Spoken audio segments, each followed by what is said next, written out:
Hello everyone, welcome to @Botany Handles. I am Nidhi and today I am here again with a new lecture of our chromatography series in which we are going to discuss about a new type of chromatography which is named as HPLC chromatography. So without any delay, let's get started. So HPLC stands for High Performance Liquid Chromatography. High performance liquid chromatography is the full form of HPLC, or we can say that HPLC is the abbreviated form of high performance liquid chromatography. Okay, अब इसको high performance liquid chromatography क्यों बोला गया है? आप यहाँ पे देखिए कि क्रोमेटोग्राफी का टाइप है, दैट मीन्स यहाँ पे क्रोमेटोग्राफी हो रही है, दैट मीन्स यहाँ पे पार्टिकल्स यानी मॉलिक्यूल्स जो हैं उनका क्या हो रहा है, सेपरेशन हो रहा है। हाई परफॉर्मेंस हम इसलिए बोलते हैं बिकॉज इस वाली क्रोमेटोग्राफी में जो रिजोल्यूशन पावर होती है, यानी कि जो कंपोनेंट्स को रिजोल्व करने की रिजोल्यूशन पावर होती है, उनको रिजोल्व करने की जो पावर होती है वो बहुत ज्यादा शार्प होती है, बहुत ज्यादा हाई होती है, जिसकी वजह से यहाँ पे इवन अगर स्मॉल अमाउंट का कोई कंपोनेंट भी है, बहुत ज्यादा स्मॉल अमाउंट में कंपोनेंट जो होते हैं उनको भी हम सेपरेट कर सकते हैं उनकी पूरी फिनिशिंग के साथ और फुल प्रॉपर्टीज के साथ, इसीलिए इसको हम हाई परफॉर्मेंस लिक्विड क्रोमेटोग्राफी बोलते हैं। अब यहाँ पे लिक्विड यूज हुआ है, लिक्विड इसलिए यूज हुआ है आप जानती हैं क्योंकि ये जो HPLC क्रोमेटोग्राफी होती है, HPLC क्रोमेटोग्राफी जो होती है वो बेस्ड होती है किस पे? बेस्ड होती है ऑन पोलैरिटी। किस पे? पोलैरिटी पे बेस्ड होती है। और पोलैरिटी में क्या आएंगे? पोलैरिटी में आते हैं, आप नाम से ही देखो, यहाँ पे लिक्विड क्रोमेटोग्राफी है, दैट इज यहाँ पे लिक्विड प्रेजेंट है पहली बार, ठीक है, लिक्विड प्रेजेंट है। यहाँ पे ये जो लिक्विड होता है, ये लिक्विड जो होता है ये मोबाइल फेज का काम करता है, ठीक है, लिक्विड जो है ये मोबाइल फेज का काम करता है बफर में, राइट।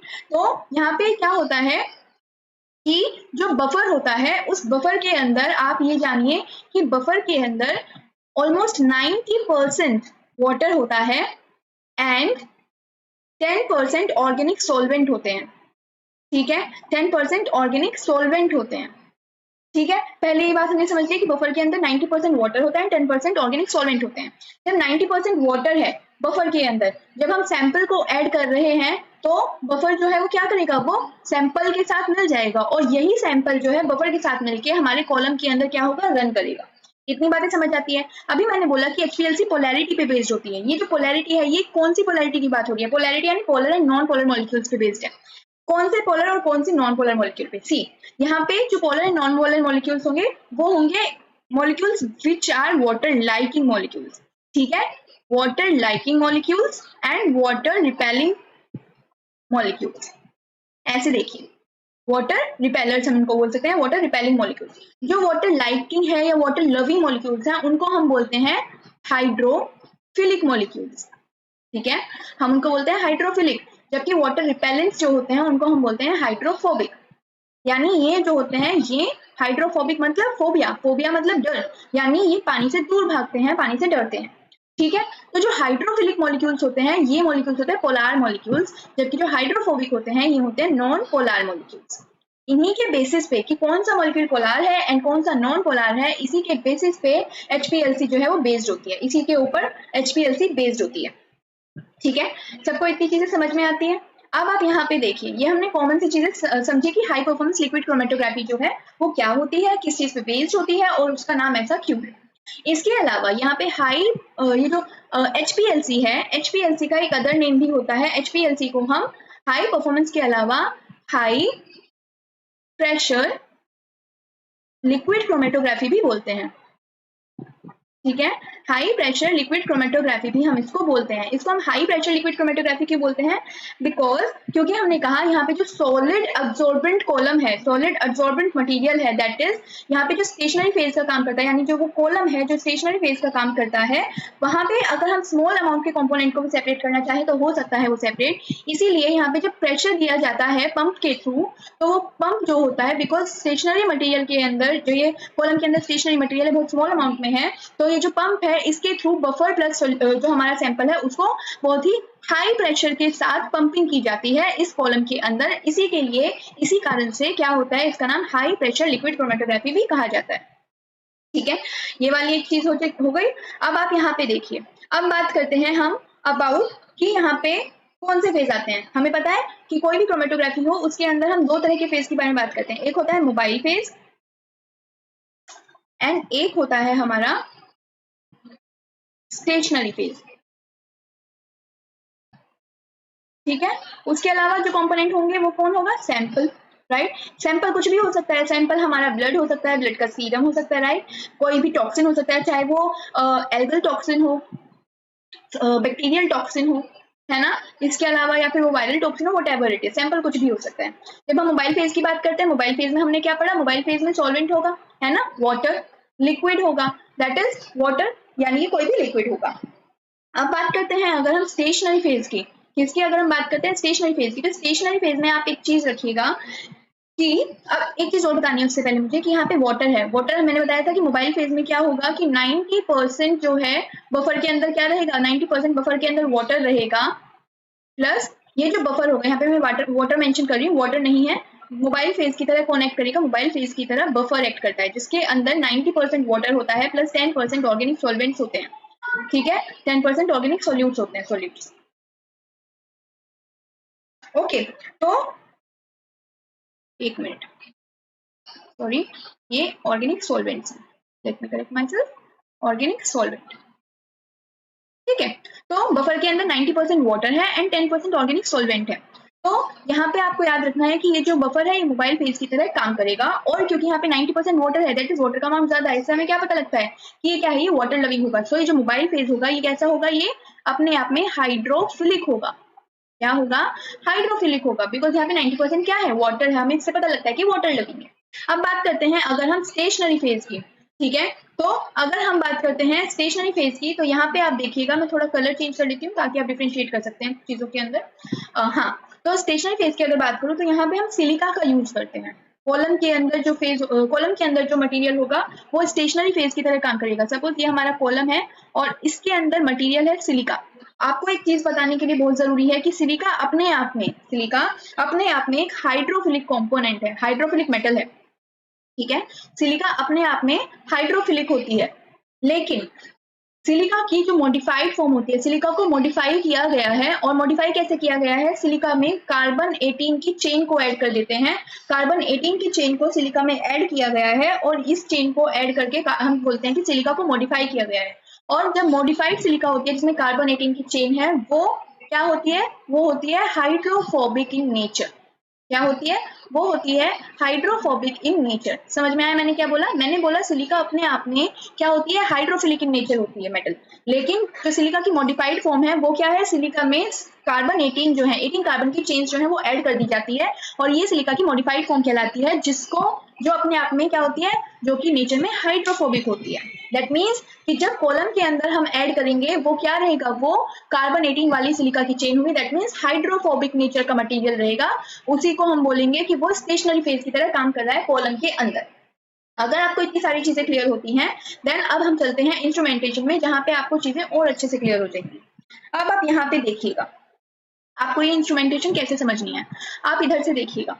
सपोज यहाँ पे इंस्ट्रूमेंटेशन अगर मैं अपनी तरफ से ऐड करके दिखाऊं, सबसे पहले आपको, let me take some sheets, wait a minute, एक मिनट रुकिएगा,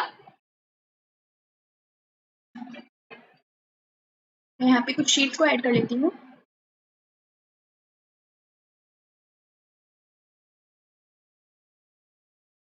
यस, यहाँ पे अब देखिएगा कि अगर मैं आपसे बात करूं कि हमारा सेटअप कुछ, मतलब हमारा सेटअप क्या है, इंस्ट्रूमेंटेशन क्या है एचपीएलसी की, तो एचपीएलसी की इंस्ट्रूमेंटेशन में हम देखेंगे कि सबसे पहले हमारे पास क्या रहेगा, सबसे पहले हमारे पास हम कह सकते हैं एक बफर रिजर्वायर रहेगा। मेरी ड्राइंग पे आप मत जाइएगा, मैं पहले ही बोलती हूँ मेरी ड्राइंग कुछ खास नहीं है, तो आप उसे मत जाइएगा, बट यस मेरा पॉइंट है आपको समझाना, और मैं आपको अच्छे से समझा सकती हूँ चीजों को, आप वो समझिएगा, ठीक है।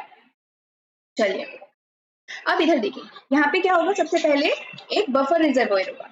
एक कंटेनर में हम कह सकते हैं कि क्या है, एक कंटेनर में बफर है। Suppose this is that small container, हम यहाँ पे शो कर सकते हैं कि ये एक कंटेनर है, और इस कंटेनर में क्या है, इस कंटेनर में क्या है, ये बफर है, और बफर का अमाउंट हमें पता है, बफर में क्या है, 90% क्या है, water and 10% organic solvent, plus 10% organic solvents present है। ओके, ये है बफर, और हमारा बफर जो है ये अटैच होता है किससे, मतलब ये जो बफर रिजर्वायर है ये अटैच होता है पंप से, ठीक है, एक पंप से अटैच होता है, और यहाँ पे क्या होता है कि पंप से अटैच होता है, और यहाँ पे क्या होता है कि यहाँ पे सैंपल को हम ऐड करते हैं, ये हमारा सैंपल है, ठीक है। तो क्या होता है कि ये जो सैंपल है इसको हम ऐड कर रहे हैं, यहाँ पे पंपिंग जब कर रहे हैं तो पंपिंग से क्या होता है कि सैंपल यहाँ पे आ रहा है और ये बफर से जो मतलब यहाँ से जो पंपिंग हो रही है ये बफर से हो रही है, बफर भी जा रहा है सैंपल भी आ रहा है, साथ में मिलेंगे और पंपिंग होगी तब जाके ये कहाँ पे जाएंगे, तब जाके ये एक स्टेशनरी फेज पे जाएंगे, बिकॉज हमने कहा था कि बफर जो है मोबाइल फेज की तरह काम करेगा। अब आप देखिएगा, आप इसको देखिए, सपोज ये हमारा सिलेंड्रिकल कंटेनर है, सिलेंड्रिकल ट्यूब है जिसको हम कॉलम बोल रहे हैं, और यहाँ पे हमारा क्या प्रेजेंट है, यहाँ पे हमारा सिलिका प्रेजेंट है जिसको हमें कंपोनेंट्स को सेपरेट करना है। और यही सिलिका, सिलिका वो मॉडिफाइड फॉर्म वाला जिसमें कार्बन 18 की चेन है, और यही सिलिका स्मॉल अमाउंट में प्रेजेंट है जिसकी वजह से यहाँ से जो पीछे से प्रेशर आएगा वो पंप से हाई प्रेशर आएगा, ठीक है। और ये बहुत स्मॉल अमाउंट में प्रेजेंट है, इसीलिए यहाँ पे रिजॉल्विंग पावर बहुत अच्छी है, हमें पता है HPLC के अंदर। और क्या होगा कि यहाँ पे हर कंपोनेंट इजीली सेपरेट हो सकता है। ये जो स्टेशनरी फेज है जहाँ पे सिलिका का मॉडिफाइड फॉर्म है, ये एक्ट करता है as hydrophobic in nature, because हमें पता है सिलिका का जो मॉडिफाइड फॉर्म है वो कैसा है, हाइड्रोफोबिक है नेचर में, तो ये स्टेशनरी फेज की तरह काम करता है। इट मीन स्टेशनरी फेज कैसा रहेगा, हाइड्रोफोबिक नेचर में रहेगा। अब क्या होगा, यहाँ पे हाइड्रोफोबिक नेचर में कनेक्ट होगा, इसके अलावा आप देखोगे कि यहाँ पे ये कनेक्ट रहेगा, ये कॉलम कनेक्ट रहेगा एक डिटेक्टर से, और डिटेक्टर जो है क्रोमेटोग्राम से अटैच रहेगा, जिसपे कि हमारी क्या दिखाई देंगी, जिसपे कि हमारी पीक्स दिखाई देंगी या हमारा ग्राफ दिखाई देगा, जिसपे इस तरह की चीजें हो रही हैं। तो आई होप इससे आपको थोड़ा सा क्लियर हो गया होगा, एक विजुअलाइजेशन आपके मन में बन चुका होगा। तो अब शुरू करते हैं आगे हम इंस्ट्रूमेंटेशन को, मैं आपको जो एक्चुअल इंस्ट्रूमेंटेशन है वो दिखाती हूँ, ठीक है। यस,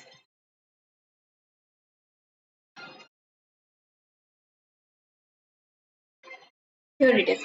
अब यहाँ पे आप देखिएगा, यहाँ पे आपको क्या क्या शो हो रहा है जी। आप यहाँ पे देखिए, ये एक सॉल्वेंट रिजर्वोयर है, ये क्या है, ये एक सॉल्वेंट रिजर्वोयर है। इट मीन्स यहाँ पे क्या है, यहाँ पे बफर है, ठीक है, यहाँ पे बफर है और यहाँ पे सैंपल का इंजेक्शन हो रहा है, ठीक है। ये सॉल्वेंट रिजर्वोयर है, सॉल्वेंट रिजर्वोयर यहाँ पे, इट मीन्स यहाँ पे बफर है और ये बफर है, और यहाँ पे ये जो आपको, जहाँ पे मैंने बफर लिखा है, यहाँ पे पंप है, आपको दिख रहा है यहाँ पे लिखा है pump to produce high pressure, pumping हम करेंगे, हाई प्रेशर प्रोड्यूस होगा उससे। जब सॉल्वेंट जा रहा है, यहाँ पे पंपिंग हो रही है, तो पंपिंग से क्या होगा, हाई प्रेशर जो है वो प्रोड्यूस हो जाएगा। जैसे जैसे सॉल्वेंट आगे जाएगा उसके अंदर हम सैंपल को इंजेक्ट कर देंगे, जब सैंपल को हम इंजेक्ट करेंगे तो हम क्या देखेंगे कि अब बफर और सैंपल जो है वो साथ में मिलके चल रहे हैं। आगे जब पंपिंग होगी तो क्या होगा कि HPLC ट्यूब हम इसको बोलते हैं, इसको जिसको हम कॉलम बोल रहे हैं वो HPLC ट्यूब होती है।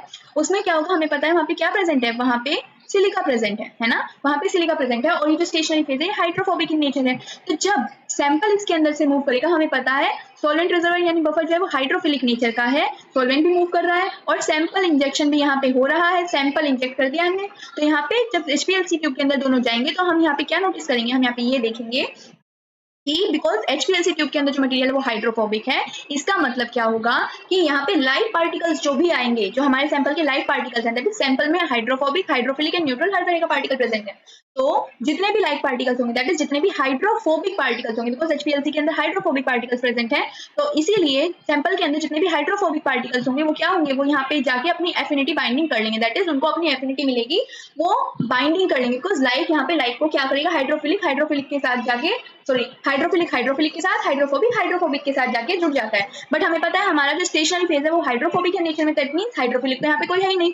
तो जो सैंपल का हाइड्रोफिलिक, जो सैंपल का, वेट यहाँ पे हमारी स्क्रीन गंदी हो चुकी है, तो मैं बोल रही थी जो सैंपल का,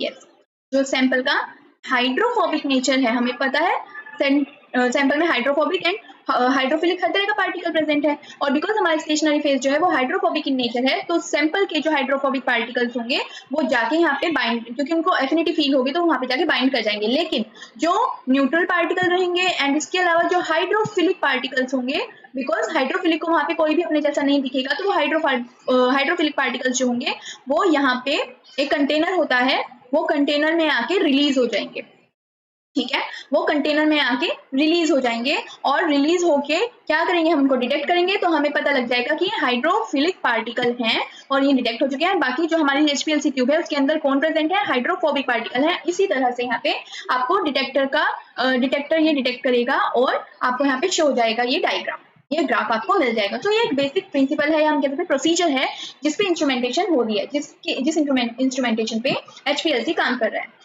अगर मैं बात करूं कि स्टेप्स क्या इन्वॉल्व होते हैं एचपीएलसी की प्रोसेस में, तो वो सेम वही होते हैं जैसे आयन एक्सचेंज में हमने पढ़ा था। सबसे पहले इक्विलिब्रियम होता है। इक्विलिब्रियम में हम क्या देखते हैं, सबसे पहले इक्विलिब्रियम में हम केवल बफर को क्या करते हैं, पास करा के देखते हैं एचपीएलसी ट्यूब से। वो क्या शो करेगा, जब एचपीएलसी ट्यूब से हम बफर को पास कराएंगे और जब वहां पे वो नीचे कंटेनर में आके रिलीज हो जाएंगे सारे के सारे पार्टिकल्स, तो उस समय क्या पता लगेगा, केवल हमें बफर जो होगा वो हाइड्रोफिलिक होगा, क्योंकि और हम सैंपल को ऐड नहीं कर रहे हैं और बफर हाइड्रोफिलिक है, तो बफर जो है वो पूरा का पूरा कंटेनर में आके गिर जाएगा। इससे हमें पता लगेगा कि कॉलम जो है वो पूरी तरह से पैक्ड है और यहाँ पे इक्विलिब्रियम स्टेट शो हो रही है। ठीक है, इस तरह से जब डिटेक्टर उसको डिटेक्ट करेगा तो हमें क्या दिखाई देगा, डिटेक्टर पे हमें क्या दिखाई देगा, एक बेस लाइन यानी एक स्ट्रेट लाइन शो होगी जिसको हम बेस लाइन बोलते हैं। ठीक है, ऐसे ही सेकंड स्टेप में होगा सैंपल लोडिंग। सैंपल लोडिंग में हम क्या करेंगे, सैंपल लोडिंग में ऑब्वियसली सैंपल को भी पंप करा देंगे। जब सैंपल को पंप करा देंगे तो हमें देखेंगे कि यहाँ पे सैंपल में हाइड्रोफोबिक पार्टिकल जो है वो हमारे स्टेशनरी फेज में रह गए, बाकी जो हाइड्रोफिलिक है वो कंटेनर में आके रिलीज हो जाते हैं। ये सारी चीजें सैंपल लोडिंग की हो गई। इसके अलावा एक स्टेप आता है डीसॉर्प्शन। डीसॉर्प्शन में क्या होगा कि हमारी जो ये बेस लाइन है, यानी डीसॉर्प्शन में क्या होगा कि जो हमारी ये स्टेशनरी फेज है, स्टेशनरी फेज में अंदर जितने भी हाइड्रोफिलिक पार्टिकल्स हैं, सॉरी हाइड्रोफिलिक सब्सटेंसेस हैं, उनको अब हमें कलेक्ट करना है।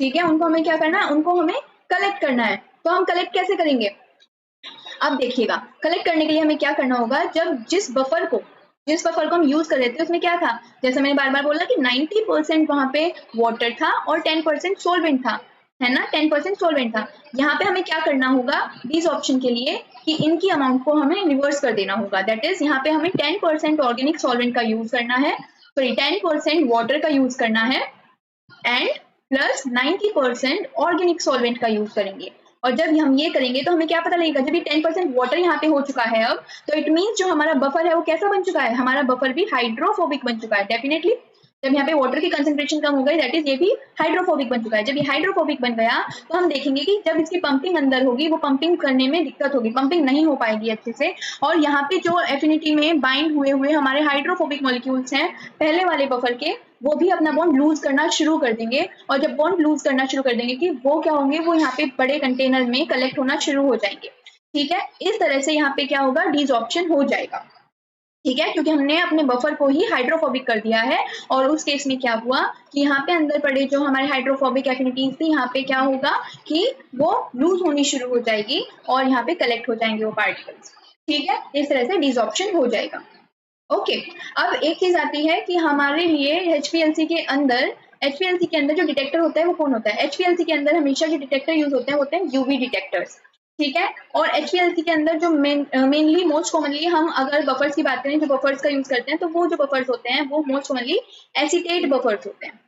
ठीक है, एसीटेट बफर्स का यूज होता है। ओके, तो ये कुछ चीजें। इसके अलावा एचपीएलसी की एप्लीकेशन की बात करें तो हम वाटर प्योरिफिकेशन में एचपीएलसी को यूज कर सकते हैं, यानी वाटर की इम्प्योरिटीज को दूर करने के लिए।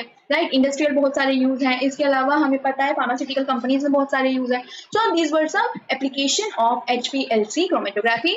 एंड ये था मेरा एचपीएलसी क्रोमेटोग्राफी का लेक्चर। मैं थोड़ा सा बीच में स्पीड मेरी कम हुई है या थोड़ा सा डिस्टर्बेंस हुआ है, प्लीज ओवरकम इट। एंड अगर आपको लेक्चर समझ में आया है और आपको अच्छा लग रहा है, then please support me and like, share, subscribe my channel, and just do keep watching and thank you. Take care. Bye bye.